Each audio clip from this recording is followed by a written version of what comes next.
Welcome to 99 TV. నేను బ్రహ్మనాయుడు. ఇక రంగంలోకి మాగంటి గోపీనాథ్ భార్య సునీత. అవును, జూబ్లీహిల్స్ నియోజకవర్గంలో మాగంటి గోపీనాథ్ గారు 3 సార్లు ఎమ్మెల్యేగా గెలిచారు. దురదృష్టవశాత్తు అనారోగ్యం కారణంగా కిడ్నీలు ఫెయిల్ ఆయన మరణించారు. అయితే ఇప్పుడు జూబ్లీహిల్స్ నియోజకవర్గానికి బై ఎలక్షన్ రానుంది. ఈ బై ఎలక్షన్స్లో ఎవరు పోటీ చేస్తారు, ఎవరు గెలుస్తారనే చర్చ తెలంగాణ రాష్ట్ర వ్యాప్తంగా జరుగుతుంది. బీఆర్ఎస్ పార్టీ ప్రతిష్టాత్మకంగా తీసుకుంది ఈ నియోజకవర్గ గెలుపు కోసం, ఎందుకంటే తమ సిట్టింగ్ స్థానం కాబట్టి. అయితే మాగంటి గోపీనాథ్ గారి స్థానంలో ఎవరికి టికెట్ ఇవ్వాలనే దాని మీద పెద్ద ఎత్తున తెలంగాణ రాష్ట్ర వ్యాప్తంగా చర్చ నడుస్తూ ఉంది. ఎందుకంటే మాగంటి గోపీనాథ్ గారు 2014లో తెలుగుదేశం పార్టీ తరపు నుంచి మొట్టమొదటిసారి ఎమ్మెల్యేగా గెలిచారు. ఆ తర్వాత కేసీఆర్ గారి సమక్షంలో అప్పుడు టీఆర్ఎస్లో జాయిన్ అయ్యారు. తర్వాత వచ్చినటువంటి ముందస్తు ఎన్నికలు 2018 ఎన్నికల్లో ఆయన మళ్ళీ టీఆర్ఎస్ నుంచి పోటీ చేసి ఎమ్మెల్యే అయ్యారు జూబ్లీహిల్స్లో. మళ్ళీ 2023 ఎన్నికల్లో బీఆర్ఎస్ నుంచి ఆయన పోటీ చేసి మళ్ళీ 3వ ఎమ్మెల్యేగా గెలిచారు. అంటే 2023 ఎన్నికల్లో కనుక బీఆర్ఎస్ పార్టీ కనుక ప్రభుత్వాన్ని ఏర్పాటు చేసినట్లయితే మాగంటి గోపీనాథ్ గారు తెలంగాణ రాష్ట్ర మంత్రిగా బాధ్యతలు స్వీకరించేవారు. ఇది అందరికీ తెలిసిన అంశం.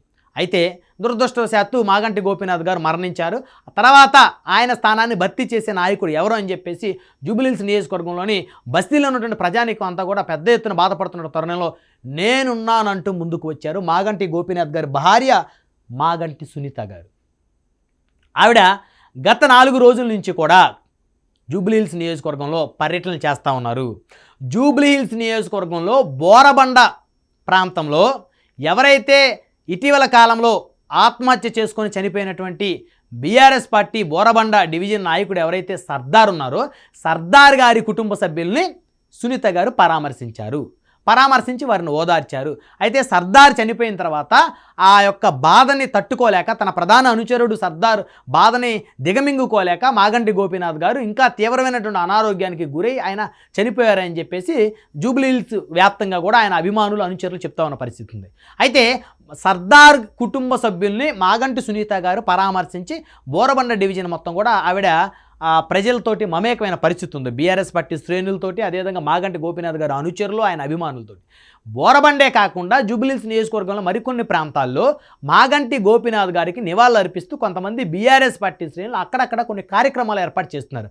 ఆ కార్యక్రమాలకు కూడా మాగంటి సునీత గారు హాజరవుతూ ఉన్నారు. అంటే బీఆర్ఎస్ పార్టీ తరపు నుంచి మాగంటి గోపీనాథ్ గారి స్థానంలో ఎమ్మెల్యే అభ్యర్థిగా పోటీ చేసేందుకు మాగంటి సునీత గారు సిద్ధమయ్యారనేటువంటి ఒక ఇండికేషన్ సునీత గారు ఇచ్చారు. ఎందుకంటే మాగంటి గోపీనాథ్ గారికి కేటీఆర్ గారికి మధ్య అత్యంత విడదీరైన అనుబంధం ఉంది. కేసీఆర్ గారికి మాగంటి గోపీనాథ్ గారు కూడా మంచి అనుబంధం ఉంది. ఆ అనుబంధం ఇప్పటిది కాదు. తెలుగుదేశం పార్టీలో మాగంటి గోపీనాథ్ గారు మొదట టీడీపీలో ఉన్నప్పటి నుంచి కూడా 1983లోనే మాగంటి గోపీనాథ్ గారు తెలుగుదేశం పార్టీలో చేరారు. ఆ తర్వాత ఆయన అనేక కీలకమైనటువంటి పదవులు అధిరోహించారు. మరి ఉమ్మడి ఆంధ్రప్రదేశ్ తెలుగు యువత అధ్యక్షుడిగా పనిచేశారు. ఆ క్రమంలోనే కేసీఆర్ గారికి మాగంటి గోపీనాథ్ గారికి మంచి అనుబంధం ఉంది. సో కాబట్టి కేసీఆర్ గారి కోసం టీడీపీలో గెలిచిన తర్వాత మాగంటి గోపీనాథ్ గారు మరి ఆనాడు టీఆర్ఎస్ పార్టీలో చేరారు. సో కాబట్టి కేసీఆర్ గారు మాగంటి గోపీనాథ్ గారు కుటుంబాన్ని చాలా జాగ్రత్తగా చూసుకుంటున్నారని అయితే ఖచ్చితంగా చెప్పుకోవచ్చు. సో మాగంటి గోపీనాథ్ గారు మరణించిన తర్వాత ఆయన భౌతిక కాయాన్ని చూసిన కేసీఆర్ గారు వెక్కి వెక్కి ఏడ్చారు. సో అంటే చాలా రోజుల తర్వాత ఎప్పుడో తెలంగాణ ఉద్యమం సమయంలో కన్నీటి పర్యంతమైన కేసీఆర్ గారు మళ్ళీ తనకు అత్యంత ఇష్టమైనటువంటి తన సన్నిహితుడు, తన పార్టీ ఎమ్మెల్యే అయినటువంటి మాగంటి గోపీనాథ్ గారు మరణాన్ని చూసి కేసీఆర్ గారు వెక్కి వెక్కి ఏడ్చిన సందర్భం ఏదైతే ఉందో ఆ మాగంటి గోపీనాథ్ గారి కుటుంబం మీద కేసీఆర్ గారికి ప్రేమ, అనురాగం, ఆప్యాయత ఉన్నాయని ఖచ్చితంగా చెప్పుకోవచ్చు. సో కాబట్టి మాగంటి గోపీనాథ్ గారు భార్య మాగంటి సునీత గారు తాను పోటీ చేస్తాను అని చెప్పేసి కనుక అంటే ఖచ్చితంగా కేసీఆర్ గారు జూబ్లీహిల్స్ నియోజకవర్గంలో మాగంటి గోపీనాథ్ గారి భార్య సునీత గారిని ఎమ్మెల్యే అభ్యర్థిగా బరిలోకి దింపేటువంటి ఆలోచన ఖచ్చితంగా చేస్తారు.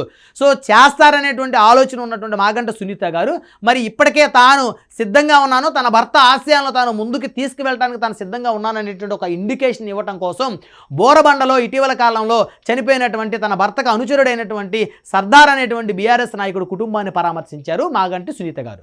సో పరామర్శించడమే కాకుండా అందరినీ కలుపుకొని కలివిడిగా ఆవిడ ముందుకు వెళ్తా ఉన్నారు. అంటే జూబ్లీహిల్స్ నియోజకవర్గంలో ఇక బీఆర్ఎస్ పార్టీ టికెట్ కోసం ఎవరు కూడా ఆశలు పెట్టుకోవద్దు అనేటువంటి ఇండికేషన్ అయితే ఆవిడ ఇచ్చారు.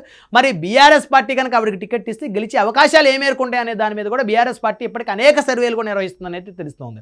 ఎందుకంటే ఇదే బీఆర్ఎస్ పార్టీలో ఇప్పుడు పీజీఆర్ గారు కుమారుడు విష్ణువర్ధన్ రెడ్డి గారు కూడా బీఆర్ఎస్లో ఉన్నారు. ఎందుకంటే 2023 ఎన్నికల్లో కాంగ్రెస్ పార్టీ ఆయనకి టికెట్ ఇవ్వకుండా క్రికెటర్ అయినటువంటి అజారుద్దీన్ గారిని జూబ్లీహిల్స్ నియోజకవర్గం తీసుకొచ్చి ఆయనకి టికెట్ ఇచ్చారు కాబట్టి ఆయన రాజీనామా చేసి మరి కేసీఆర్ గారి సమక్షంలో బీఆర్ఎస్లో చేరారు. ఇప్పుడు ఆయన కూడా టికెట్ ఎక్స్పెక్ట్ చేస్తున్నారు. సో ఇదొక ఎపిసోడ్ అయితే కాంగ్రెస్ పార్టీ నుంచి మరి మాగంటి గోపీనాథ్ గారిని ఓడించాలని చెప్పేసి నవీన్ యాదవ్ గారు ఈసారి ఇండిపెండెంట్గా పోటీ చేయకుండా ఆయన కాంగ్రెస్ పార్టీలో చేరి మరి కాంగ్రెస్ అభ్యర్థి గెలుపు కోసం పోరాటం చేశాడు. అయినప్పటికీ కూడా కాంగ్రెస్ పార్టీ గెలవలేదు. ఇప్పుడు ఆయన కూడా నాకు టికెట్ కావాలని చెప్పేసి లోకల్గా నాకు పట్టు ఉంది, నాకు టికెట్ కావాలని చెప్పేసి నవీన్ యాదవ్ గారు అడుగుతున్నారు. అదేవిధంగా మళ్ళీ జూబ్లీహిల్స్ నియోజకవర్గానికి సంబంధించి కాంగ్రెస్ పార్టీ అభ్యర్థిగా పోటీ చేసినటువంటి అజారుద్దీన్ గారు ఆయన కూడా మళ్ళీ టికెట్ అడుగుతున్నటువంటి పరిస్థితి ఉంది కాంగ్రెస్ పార్టీలో. అదేవిధంగా పీజీఆర్ గారు కుమార్తె 2023 ఎన్నికల్లో ఆవిడ ఖైరతాబాద్ నుంచి కాంగ్రెస్ అభ్యర్థిగా పోటీ చేసి దానం నాగేంద్ర గారి చేతిలో ఓటమి చెందినటువంటి పీజీఆర్ గారు కుమార్తె కూడా మళ్ళీ విజయారెడ్డి గారు ఆవిడ కూడా నాకు జూబ్లీహిల్స్ నియోజకవర్గంలో టికెట్ కావాలని చెప్పేసి కాంగ్రెస్ పార్టీ తరపు నుంచి ఆవిడ కూడా లాబింగ్ చేస్తూ ఉన్నారు. ఇటు బీజేపీ నుంచి చూస్తే లంకాల దీపక్ రెడ్డి గారు ఆయన అడుగుతున్నారు. అదేవిధంగా మరొక బీజేపీ కీలక నేతగా ఉన్నటువంటి ఎవరైతే లక్ష్మీనారాయణ గారు ఉన్నారో బీజేపీ నుంచి ఆయన కూడా టికెట్ ఆశిస్తూ ఉన్నారు. సో రకరకాల పార్టీల నుంచి రకరకాల వ్యక్తులు అభ్యర్థులుగా టికెట్లు ఆశిస్తున్న పరిస్థితి. ఇవన్నీ పక్కన పెడితే ఇప్పుడు బీఆర్ఎస్ పార్టీ నుంచి అయితే మాగంటి సునీత గారు రంగంలోకి దిగిన తర్వాత జూబ్లీహిల్స్ నియోజకవర్గంలో పరిణామాలన్నీ కూడా ఒక్కసారిగా మారిపోతూ ఉన్నాయి.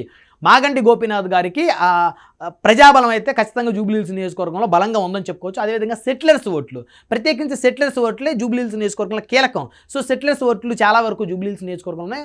అదేవిధంగా కమ్మ సామాజిక వర్గం ఓట్లు కూడా బలంగా ఉన్నాయి. వారు బలమైనటువంటి ఇన్ఫ్లుయెన్సర్గా ఈ నియోజకవర్గంలో ఉన్నారు. సో కాబట్టి వాళ్ళ ఆ సెటిలర్స్ ఓట్లు, అదేవిధంగా కమ్మ సామాజిక వర్గానికి చెందిన బలమైన ఓట్ బ్యాంకు, అదేవిధంగా మాగంటి గోపీనాథ్ గారు చనిపోయారు కాబట్టి ఆ సానుభూతి, మళ్ళీ న్యూట్రల్ పీపుల్ ఎవరైతే ఉన్నారో వాళ్ళలో కూడా కొంత సానుభూతి ఉంది కాబట్టి అవన్నీ కూడా కలగలిసి మాగంటి సునీత గారి గెలుపుకి అవన్నీ కూడా ఉపయోగపడేటువంటి పరిస్థితులు అయితే చాలా స్పష్టంగా కనపడుతున్నాయి.